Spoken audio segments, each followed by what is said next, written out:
여러분, 20년, 30년 뒤에도 여전히 한국교회가 굳건하기 위해서는 지금부터 신학교를 지켜야 하는 것입니다.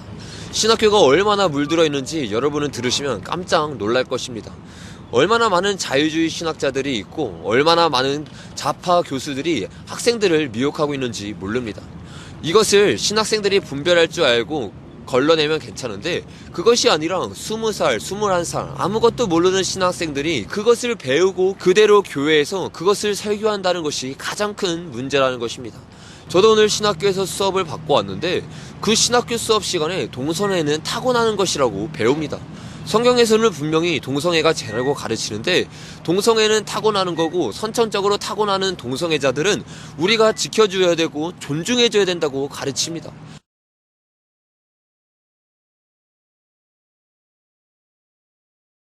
그리고 차별금지법은 그들을 위해서 반드시 필요한 사상이라고 신학교에서 버젓이 가르치고 있는 것이 지금의 현실이라는 것입니다. 저는 이 수업을 듣고 이제는 더 이상 이런 수업에 대해서 침묵을 하는 것이 아니라 이것을 영상을 통해서 알리고 무너져가고 있는 수많은 신학교들을 지키기 위한 운동을 시작해야겠다고 생각을 했습니다. 먼저 이 심각성을 여러분이 조금 더 제대로 보기 위해서 오늘 신학교 수업 시간에 어떠한 일이 있었는지 여러분과 함께 보기를 원합니다.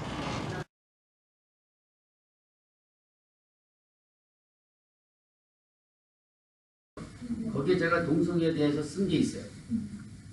읽은 사람도 있을지 모르겠지만 보면 알겠지만은 자 한마디로 말해서 이제 차별금지법이 포함될 수 있겠는데 자, 이 동성애라고 해서 여기 여러분들 다 이성애자죠? 네. 아니면 뭐 커밍아웃 하시든지 모르겠어요. 자 그러면은 한마디로 말해서 이성애자는 뭡니까? 이성을 좋아하는 거예요. 이성에 대한 감정이 생기고 동성애자는 동성애에 대해서 감정이 있는 거죠. 그런데 이제 한마디로 이 동성애를 인정하지 않는 것은 그러니까 이제 이거 동성애하고 동성연애는 다른 겁니다. 아시겠어요? 동성연애는 그 동성애적인 감정을 그대로 행동으로 옮기는 거예요. 자 그런데 그렇게 구별한 다음에 일단은 성적 지향성이 다른 겁니다. 우리는 다 성적 지향성이 다 이성애자죠. 뭐 동성애자 혹시 있을지 모르겠지만 이성애자인데 그러나 태어날 때부터 성적 지향성이 우리가 다른 사람이 있다는 거죠. 이걸 갖다가 이제 저희 동성애법을 반대하는 사람들은 전혀 인정하지 않아요. 자 그래서 태어날 때부터 우리가 다르게 태어난 것에 대한 인정 이것이 이제 중요한 차이점이 됩니다. 그러니까 이걸 동성애법을 지지하는 사람들은 그렇게 우리와 다르게 태어난 사람들의 인권도 존중해야 되지 않느냐. 자기가 그렇게 하고 싶어 태어난 게 아니고 태어날 때부터 그렇게 태어났어요. 원치 않아도. 그런 것처럼 태어날 때 다르게 태어난 사람이 있는데 왜 그걸 인정 안 해주면 그들은 영원히 아웃사이더로 변방으로 그렇죠? 인정받지 못하고 그래서 그렇게 많이 사람들이 죽어간 사람을 많아요. 제가 그럼 솔직한 얘기로 오늘 우리 유럽에 이렇게 유럽이나 북부에 뭐 샌프란시스코 같은 데 여기도 그렇죠. 여기 어디 내가 들으니까 어디 여기 저 시티 가면 거리가 있죠. 레인보우 시티 뭐 이런데. 그런데 가면은 그 가운데는요 태어날 때부터 다르게 태어난 것에 대한 그런 갈등, 그죠?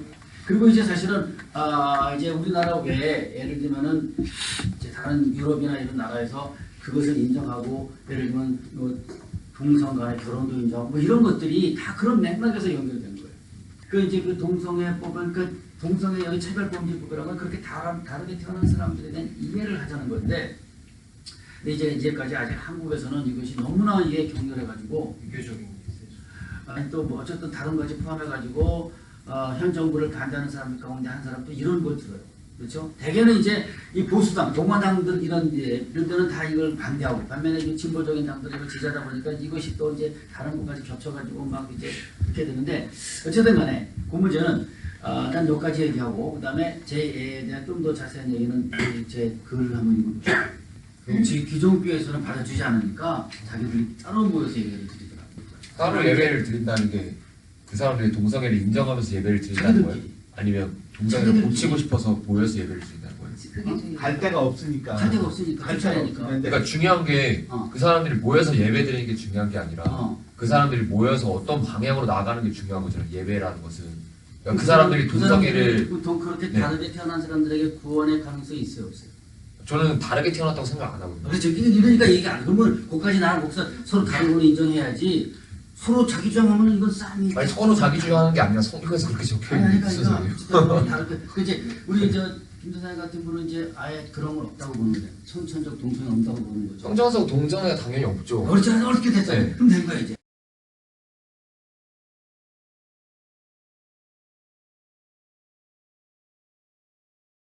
교수님의 지금 입장이 뭐 차별금지법이나 이런 거에 대해 찬성하는 입장이시잖아요.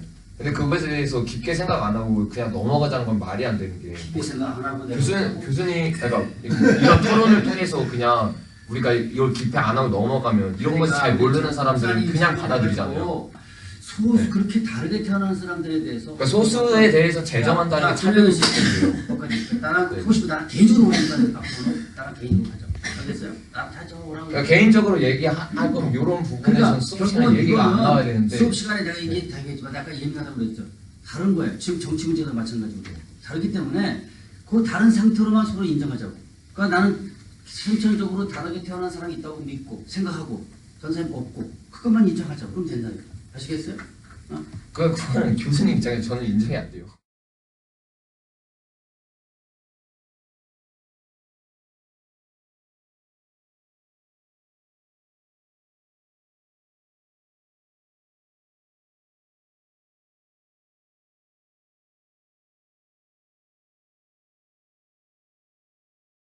이런 충격적인 일이 신학교에서 일어나고 있다는 것입니다. 이미 호주와 외국에서는 차별금지법이 넘어갔는데 한국에서는 너무 반론이 심해서 차별금지법이 못 넘어가고 있다.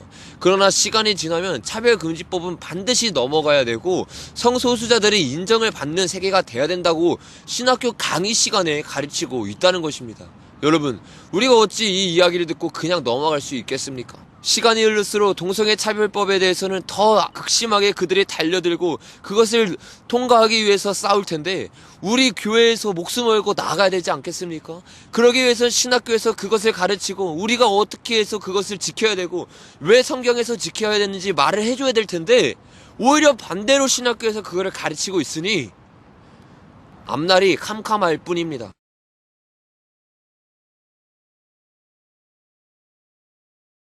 그리고 신학생들도 일어나서 이제는 제대로 된 신학교를 만들어야 됩니다. 여러분이 소수라고 가만히 있지 마십시오. 성경을 따르기 위해 신학교에 온 것이 여러분이지 않습니까?